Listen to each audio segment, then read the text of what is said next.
નમસ્કાર, હું કુશાગ્ર બોરા અભિષા ગુજરાતી ઉપર આપનું સહર્ષ સ્વાગત છે. આપણી ટ્રેન હવે ઓખાથી ઉપડવાની તૈયારીમાં છે. જેમ કે આપ સૌ જાણો જ છો, આ ટ્રેન છે ઓખાથી મદુરાઈ સ્પેશિયલ, કે જે દર સોમવારે રાતે 10 વાગે ઉપડે છે.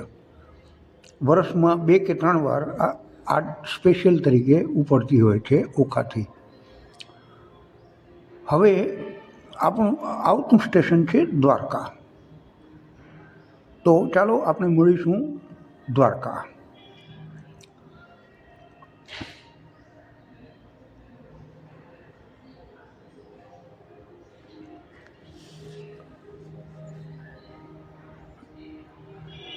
જી હા, પહોંચ્યા છીએ દ્વારકા 10:30 વાગે રાતે.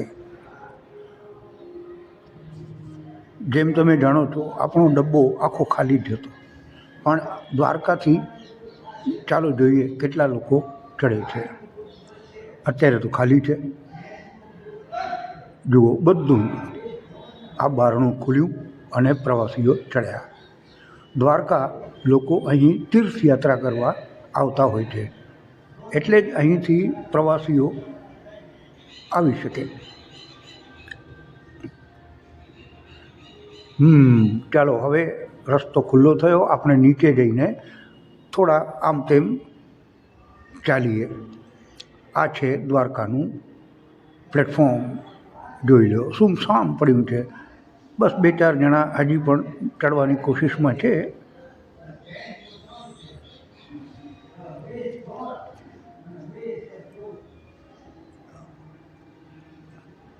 આ છે દ્વારકા. અને હવે આપણી ટ્રેન જામનગર, રાજકોટ, સુરેન્દ્રનગર, વિરમગામ થઈને સવારે 7 વાગે અમદાવાદ પહોંચશે. ચાલો તો હવે આપણે પણ સુવાની તૈયારી કરીએ. પેસેન્જરો આવતા જશે તેમ તેમ ગાડી ભરાતી જશે.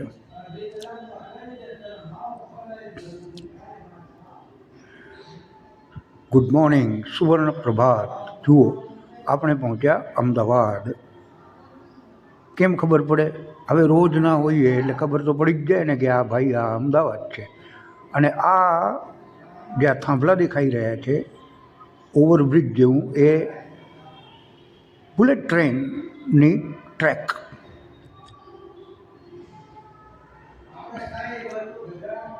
બુલેટ ટ્રેનનું રેલવે સ્ટેશન સાબરમતીમાં છે, એટલે આપણને અમદાવાદ રેલવે સ્ટેશન પહેલાંથી જ આના દર્શન થઈ જાય છે. ચાલો, આ આવ્યું કંઈક અંડરપાસ જેવું લાગે છે તો બુલેટ ટ્રેનનો જ એક ભાગ. કન્સ્ટ્રક્શન ચાલુમાં છે. ચાલો, પહોંચ્યા અમદાવાદ પ્લેટફોર્મ. આ છે અમદાવાદ જંકશન. અમદાવાદ જંકશન વિશે તો કંઈ કહેવા પણ છે જ નહીં. આપણા ગુજરાતનું ઔદ્યોગિક શહેર છે.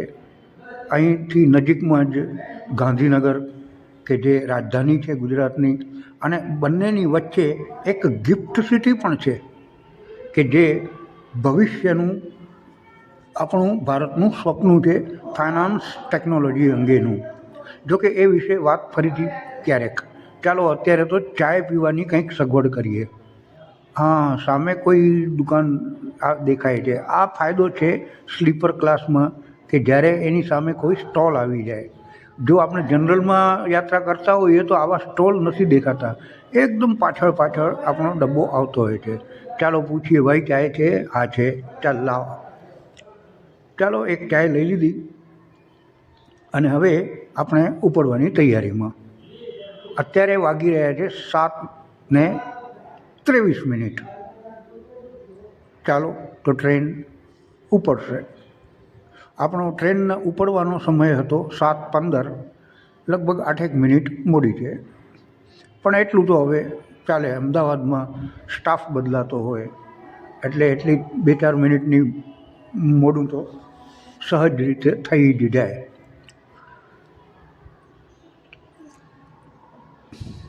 અમદાવાદ એટલે 24 કલાક ધમધમતું રેલવે સ્ટેશન.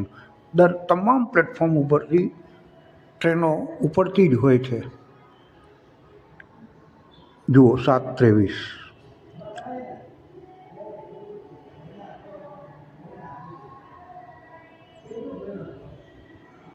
તો બાય બાય અમદાવાદ. આ થયા સૂર્યનારાયણના દર્શન સવારના પહોરમાં. એકદમ કેસરી રંગના કિરણો અત્યારે સૂર્યનારાયણ રેલાવી રહ્યા છે. આ દ્રશ્ય કેવું અદ્ભુત છે. પ્રકૃતિની સાથે સાથે માનવ સર્જિત બાબતો પણ સંકળાયેલી છે. ચાલો જરા જોઈએ આવા સુંદર તડકાના કુમળા કિરણોમાં મારો ચહેરો કેવો દેખાય છે, જરા જોઈએ. તો હવે આપણી ટ્રેન, આ સામે જે તમને પાળી દેખાય છે ને દિવાલ, એ પ્રોટેક્ટિવ વોલ બનાવીને રાખી છે. આજકાલ હવે દરેક જગ્યાએ આવી પ્રોટેક્ટિવ વોલ બનાવવામાં આવે છે કે જેથી સ્પીડ બનાવી શકાય. આ મેં ઇડલી લઈ લીધી નાસ્તા તરીકે, ઇડલી અને ચટણી. ચાલો ખાઈ જોઈએ કેવા લાગે છે.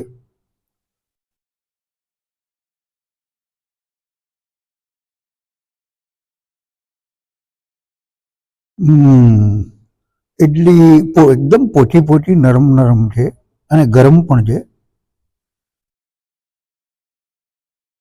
સારી છે, એનો સ્વાદ પણ સારો છે.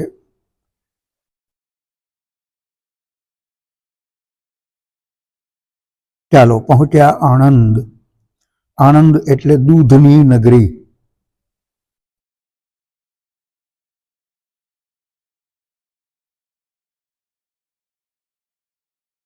આણંદ એટલે વલ્લભ વિદ્યાનગર એજ્યુકેશન સેન્ટર. આ બધું જ અહીં છે.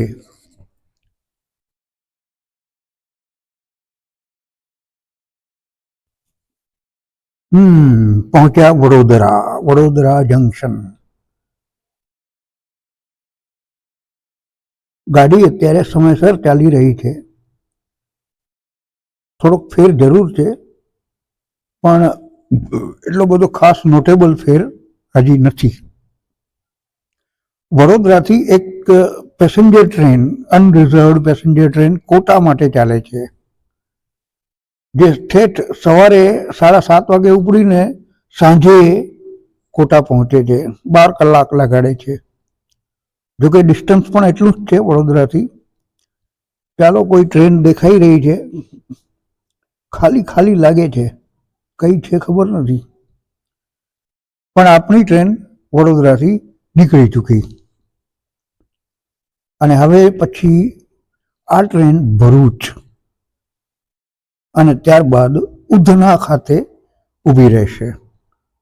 સુરત આ ટ્રેનનો હોલ્ટ નથી, પણ સુરતના જ એક સ્ટેશન, જો આ સુરત શહેર આપણે સ્કીપ કરી રહ્યા છીએ, પણ સુરતના જ એક ઇન્ડસ્ટ્રીયલ એટલે કે ઔદ્યોગિક એકમો જ્યાં છે એ વિસ્તારના રેલવે સ્ટેશન ઉધના ખાતે આ ટ્રેન ઊભી રહેશે. સુરત, જેમ તમે સૌ જાણો છો કે આ એક ઔદ્યોગિક શહેર છે, ડાયમંડ સિટી, ટેક્સટાઇલ યુનિટ એટલે કે કાપડ ઉદ્યોગ પણ અહીં બહુ જ ખીલેલો છે. તો આ તમામની જે ઇન્ડસ્ટ્રીઝ છે એ આવેલી છે ઉધના પાસે આવેલ ઇન્ડસ્ટ્રીયલ એરિયામાં. અને ટ્રેન સુરતને બદલે ઉધના ઊભી રહે છે. એનું કારણ પણ એ જ છે કે જેથી ત્યાં કામ કરનારા શ્રમિક વર્ગ અને અન્ય લોકો ટ્રેન પકડી શકે નજીકથી જ. તો એના માટે આ ટ્રેન ઉધનાથી ઉપડે છે.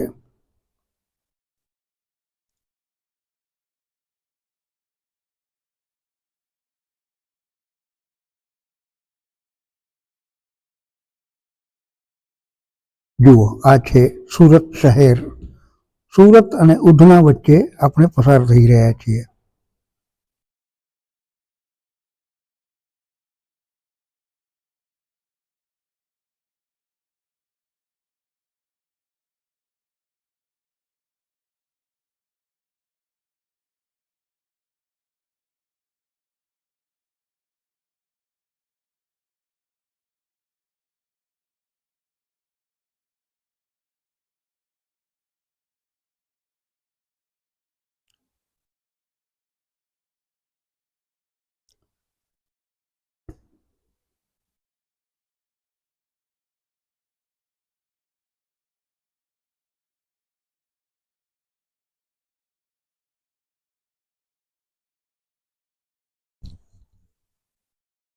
એકદમ હરિયાળો પ્રદેશ.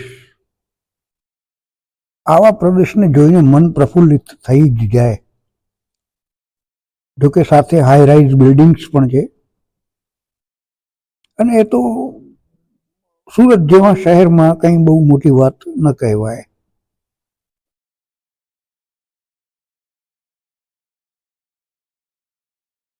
ઉધના જંકશન. ઉધનાથી બિહાર અને ઉત્તર પ્રદેશ તરફ જતી લગભગ તમામ ગાડીઓ ઉધનાથી જ રવાના થાય છે. અંત્યોદય એક્સપ્રેસ કે જે આખી ગાડી અનરિઝર્વડ છે, એ ટ્રેન ઠેઠ નેપાળની બોર્ડર, ભારત નેપાળ સરહદ ઉપર આવેલ જયનગર સુધી જાય છે ઉધનાથી. દર રવિવારે ઉધનાથી ઉપડે છે. આ એક સાપ્તાહિક ટ્રેન છે. એ સિવાય અન્ય ઘણી ટ્રેનો ઉધનાથી ઉપડે છે. હમણાં દિવાળી બાદ છઠ પૂજા માટે ઉધના રેલવે સ્ટેશન ઉપર જબરદસ્ત ધસારો થયેલો. ત્યારે ખાસ ટ્રેનો બિહાર અને ઉત્તર પ્રદેશ માટે દોડાવવામાં આવેલી, કારણ કે અહીંના ઇન્ડસ્ટ્રીયલ યુનિટો માટેનો જે શ્રમિક વર્ગ છે એ રાજ્યોમાંથી જ આવે છે.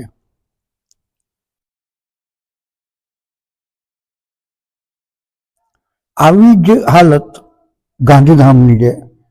ગરબા એક્સપ્રેસ ગાંધીધામ હાવડા, હાવડા ગાંધીધામ, એ પણ યુપી બિહાર થઈને આવે છે.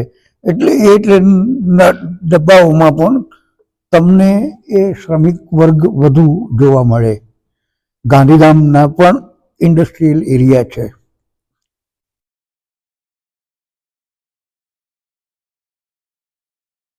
ઉધના જંકશન.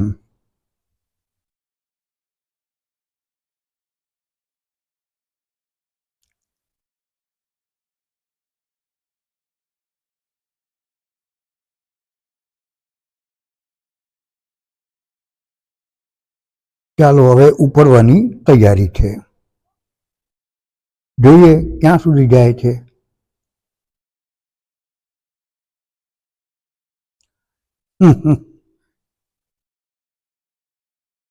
સારો જુગાડ છે છોકરાને સુવરાવવા માટે. ઘોડિયાનું ઘોડિયું. તો ઉપડે આપણે ઉધનાથી,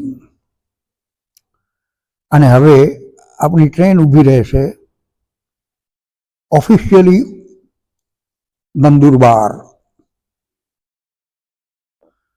અનઓફિશિયલી કોઈ પણ સ્ટેશને ઊભી રહી શકે છે, જે અંગે કંઈ ખાતરી આપી ન શકાય, કારણ કે આ સિંગલ લાઇન છે. અને અહીં આ જુઓ, આ જગ્યાએ ટ્રેન આવીને ઊભી ગઈ. આ છે વડપડ.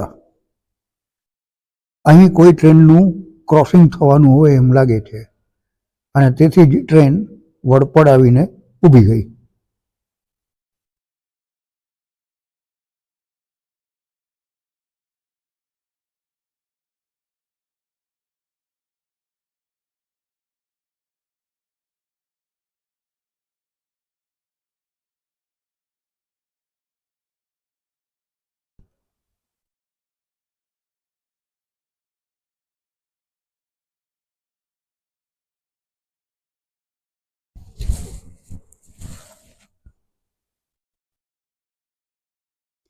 સામે કોઈ ટ્રેનનો રેક ઊભો છે એવું લાગે છે.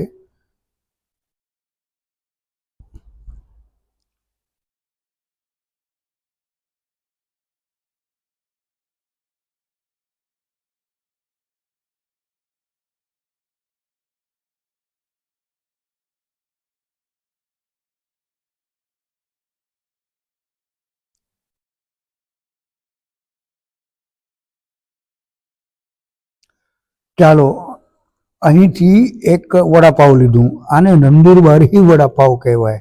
પાવ જેવું તો કંઈ છે નહીં. આ વડું તેલમાં તળેલું હોય, પેલા ભજીયાની જેમ વડાને બેસનમાં નાખીને તળવામાં આવે. ચાલો ટાઈમ પાસ માટે સારું છે, સ્વાદ સારો છે એટલે કંઈ વાંધો આવે એમ નથી. અને આ આપણે પહોંચી રહ્યા છીએ નંદુરબાર.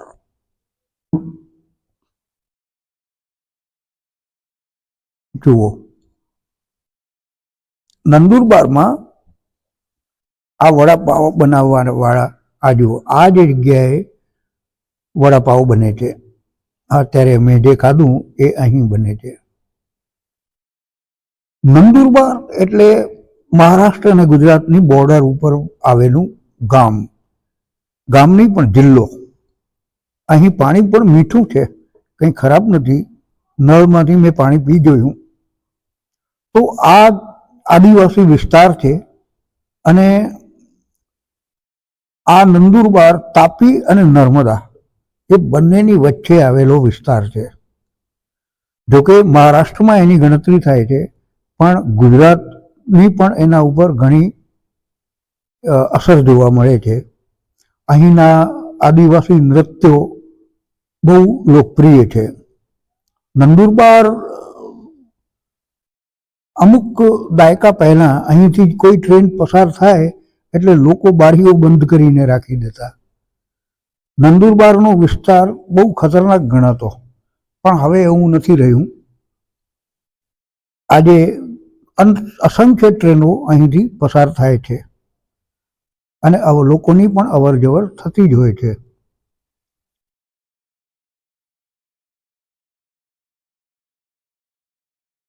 તો ચાલો ઉપડીએ નંદુરબારથી.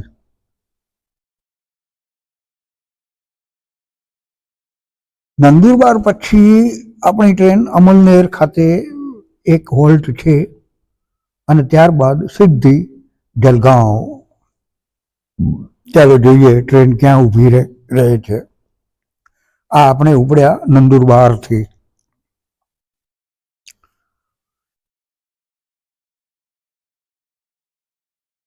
Bye bye Nandurbar.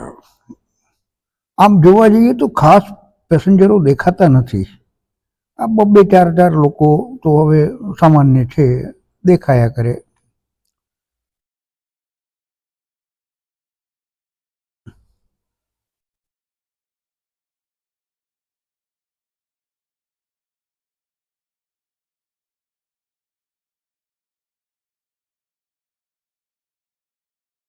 જુઓ, નંદુરબારનું પ્લેટફોર્મ આખું ખાલી દેખાય છે. આ છે 2-4 જણા બેઠા છે.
પહોંચ્યા છીએ જલગાંવ.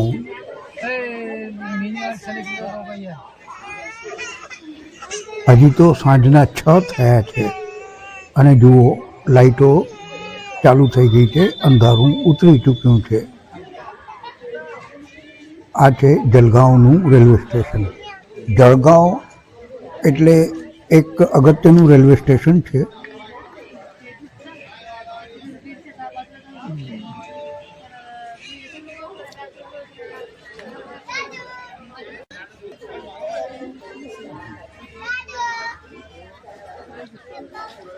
થોડો થોડો ધુમ્મસ જેવું કંઈક દેખાય છે. ઠંડી પણ છે થોડી. જળગાંવ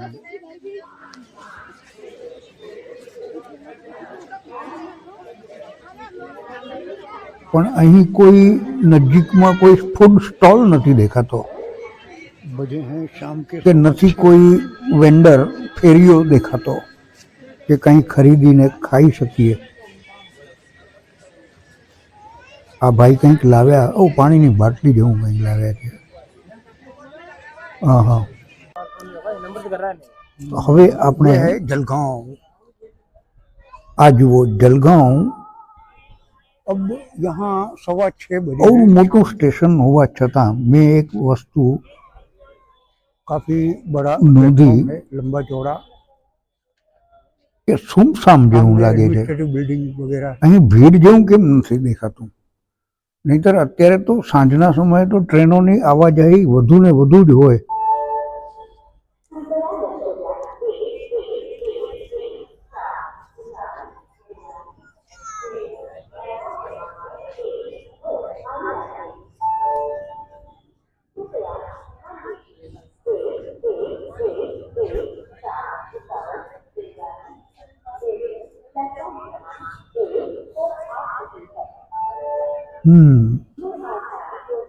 બધું સુમસામ